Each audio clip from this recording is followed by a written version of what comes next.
नमस्कार बंधुरा welcome to ST unique sports. तो माठेर बाइरे डार्बी जय करे निल इस्ट बेंगल समर्थकेरा। बड़ पुरस्कार पेते चलेছে इस्ट बेंगलेर गोल मेसिन डिमिट्रियस डियामान्टाकोस। तो की पुरस्कार पाচ্ছে डिमिट्रियस সেই আপডেট তোমাদের সঙ্গে শেয়ার করার সাথে সাথে ইস্ট বেঙ্গলের সামনে চ্যালেঞ্জ চেন্নাই এফসি ম্যাচ, সেই ম্যাচের আগে ইস্ট বেঙ্গলকে নিয়ে বেশ কয়েকটা গুরুত্বপূর্ণ আপডেট তোমাদের সঙ্গে শেয়ার করার রয়েছে। তার সাথে সাথে আইএসএল নিয়েও কিন্তু কথা বলার রয়েছে এই ভিডিওতে। তার আগে একটাই রিকোয়েস্ট, চ্যানেলে যারা প্রথমবারের জন্য এসেছো মনে করে চ্যানেলটাকে সাবস্ক্রাইব করে নাও। অনেকেই ভিডিও দেখছো সাবস্ক্রাইব করতে হয়তো ভুলে যাচ্ছ, সাবস্ক্রাইব করা একদমই ফ্রি। সাবস্ক্রাইব করে একটুখানি সাপোর্ট করতে পারো। আর যারা এখনও আমাদের সেকেন্ড চ্যানেল এসডি ফ্যামিলিকে সাবস্ক্রাইব করোনি, ভিডিওর ফার্স্ট কমেন্টের লিঙ্ক থেকে গিয়ে কিন্তু ওই চ্যানেলটাকেও তোমরা একটু সাপোর্ট করতে পারো। তো প্রথমেই যদি আমরা কথা বলি একটু আইএসএল নিয়ে, আজকে কিন্তু আমরা হাড্ডাহাড্ডি ম্যাচ দেখলাম। ওড়িশা তারা ঘরের মাঠে মুখোমুখি হয়েছিল মুম্বাই সিটি এফসির সঙ্গে। ম্যাচটা 0-0 গোলে ড্র হয়েছে। আজকে যেরকমভাবে আমরিন্দার সেভ দিয়েছে, যেরকমভাবে জেরি ডিফেন্স করেছে, যেরকমভাবে আমরা দেখলাম মুড্ডারাফল ডিফেন্স করেছে, একটা দারুণ উপভোগ্য ম্যাচ হয়েছে। আজকে ওড়িশা ঘরের মাঠে ওড়িশা সুলভ পারফরমেন্স করতে পারিনি, পুরো ডমিনেট করে গেছে মুম্বাই। টোটাল কিন্তু ম্যাচে 20টা শট করেছে মুম্বাই, শট অন টার্গেট 8টা ছিল। আর যেরকমভাবে বল বারে লাগছে, যেরকমভাবে পোস্টে লাগছে, যেরকমভাবে আমরিন্দার সেভ করছে, মুম্বাইয়ের জন্য আজকে সত্যি ব্যাড লাক। তা না হলে 8টা শট অন টার্গেট থেকে একটা গোল হয়নি, এটাই হচ্ছে সবথেকে আজকে খারাপ লাগার জায়গা। অপরদিকে ওড়িশা তারা 7টা শট করলে মাত্র একটা শট অন টার্গেট থাকে। বল বেশি ছিল মুম্বাইয়ের কাছে, কর্নার তারা কিন্তু অনেক বেশি পেয়েছে। পুরো খেলা ডমিনেট করলেও দিনের শেষে মাত্র একটা পয়েন্ট। আর মুম্বাইয়ের যেরকম অবস্থা, মুম্বাই যথেষ্ট চাপে থাকবে। আজকের ম্যাচে 3 পয়েন্ট পেলে আরও ভালো হতো, মানে লড়াইটা পয়েন্ট টেবিলের। কিন্তু আজকের ম্যাচটা ড্র হয়ে যাওয়ার জন্য ওড়িশা তারা 4 নম্বরেই রয়ে গেল, 11 ম্যাচে 16 পয়েন্ট। মুম্বাই কিন্তু 10 ম্যাচে 14 পয়েন্টে নিয়ে 8 নম্বর পজিশানে। মুম্বাইয়ের জন্য এই সিজনটা খুব একটা ভালো যাচ্ছে না, কারণ আজকে যেরকম ম্যাচ ছিল জেতা ম্যাচ, সেখান থেকে পয়েন্টে নষ্ট করাটা কিন্তু একটা বড় ধাক্কা। তো যাই হোক, কিছু করার নেই। তো এরপর যদি আমরা চলে আসি একটুখানি ইস্ট বেঙ্গলের দিকে, প্রথম আপডেটটাই শেয়ার করে নেব নিশু কুমারকে নিয়ে। তো নিশুকে নিয়ে সত্যি এবারে প্রচণ্ড পরিমাণে চিন্তার কারণ হয়ে দাঁড়াচ্ছে।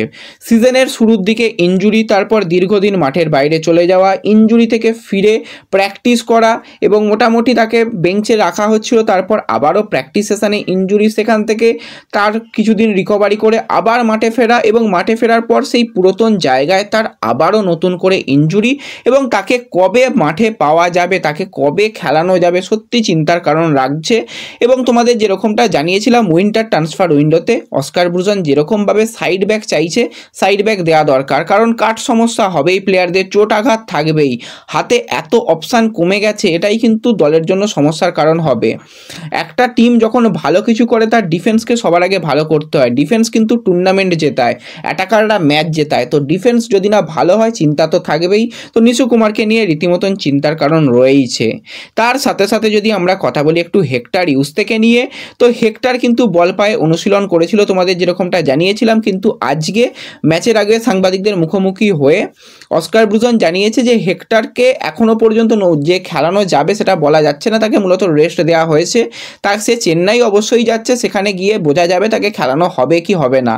যদি কোনোভাবে না খেলতে পারে সেই জায়গায় কিন্তু হিজাজি মাহের, সেও কিন্তু রীতিমতো নিজেকে প্রমাণ করার জন্য একদম রেডি রয়েছে। খুব একটা এই জায়গাটায় চিন্তার কারণ নেই, কারণ হাতে অপশান রয়েছে।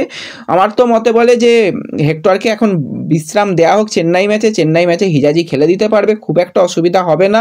এবং পরের ম্যাচগুলো থেকে একদম সুস্থ হয়ে মাঠে নামুক, কারণ ওড়িশা ম্যাচ হোম ম্যাচে কিন্তু অবশ্যই হেক্টরের মতন প্লেয়ারকে দরকার রয়েছে।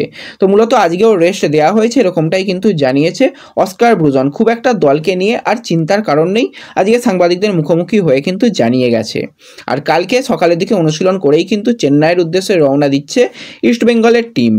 তো এরপর যদি আমরা কথা বলি ইস্ট বেঙ্গলের গোল মেশিন ডিমিট্রিয়স ডিয়ামান্টাকোস, তোমাদের যেরকমটা জানিয়েছিলাম তোমরা কিন্তু পারো যে ডিমিট্রিয়স ডিয়ামান্টাকোসকে জেতাতে, শুধু জেতাতে নয়, তোমরা কিন্তু ডার্বি জিততেও পারো। মাঠের বাইরে একটা মানে ফ্যানেদের মধ্যে লড়াই থাকে যে তাদের প্রিয় প্লেয়ারকে ভোট দিয়ে জেতানোর। ম্যাচ উইক 10-এর কিন্তু বেস্ট গোলদাতাদের মধ্যে নাম ছিল ডিমিট্রিয়াস ডিয়ামান্টাকোস। সে কিন্তু বেশ কিছুটা পিছিয়ে ছিল, তোমাদের যখন ভিডিও বানিয়ে বলেছিলাম তখন 24% ভোট পেয়েছিল, সেই জায়গায় 42% খুব সম্ভবত ভোট পেয়েছিল মোহনবাগান সুপার জায়েন্টের জেসন কামিংস। তো জেসন কামিংসকে হারিয়ে দিয়ে, এবং জেসন কামিংস শুধুমাত্র নয়, তার সাথে সুনীল ছেত্রী, ডিয়াগো মরিসিও, মোহাম্মদ সানান এবং মেহতাব সিং সবাইকে বিট করে দিয়ে 46% ভোট পেয়েছে ডিমিট্রিয়াস ডিয়ামান্টাকোস। এবং ম্যাচ উইক 10-এর যে বেস্ট গোলদাতা সেই পুরস্কার কিন্তু পেতে চলেছে ডিমিট্রিয়াস ডিয়ামান্টাকোস। সে কিন্তু 46% ভোট পেয়েছে। তো এটা কিন্তু মাঠের বাইরের একটা ডার্বি, এবং মাঠের বাইরের ডার্বি কিন্তু ইস্টবেঙ্গল জিতে গেছে, এবং এই পুরস্কারটা কিন্তু ডিমিট্রিয়াস ডিয়ামান্টাকোস পেতে চলেছে। এতে কিন্তু প্লেয়ারও অনেক খুশি হবে। প্লেয়ার তো মাঠে নিজেদের 100% দেয়, কিন্তু মাঠের বাইরে সমর্থকরা এরকমভাবে সাপোর্ট করলে প্লেয়াররা কিন্তু মাঠে আরও অনেক ভালো পারফরমেন্স করতে পারবে, এবং এটা কিন্তু একটা তাদের পরবর্তী সময় মোরাল বুস্টও দেবে। এবং যেভাবে ডিমিট্রিয়াস ডিয়ামান্টাকোস ছন্দে রয়েছে, লাস্ট 6টা ম্যাচে খুব সম্ভবত 6টা গোল করেছে, তো অবশ্যই সে ছন্দে ফিরেছে, এবং তার সাথে সাথে সাপোর্টাররাও পাশে রয়েছে। এটা কিন্তু খুব ভালো একটা ব্যাপার তৈরি হয়েছে। তো ব্যাস, এই ভিডিওতে এই কয়েকটাই ছোট্ট আপডেট তোমাদের সঙ্গে শেয়ার করার ছিল। ভিডিও ভালো লাগলে সকলে একটু লাইক শেয়ার করে দিও। চ্যানেলে প্রথমবারের জন্য এলে চ্যানেল সাবস্ক্রাইব করে নিও। তো দেখা হবে পরবর্তী ভিডিওতে। ধন্যবাদ।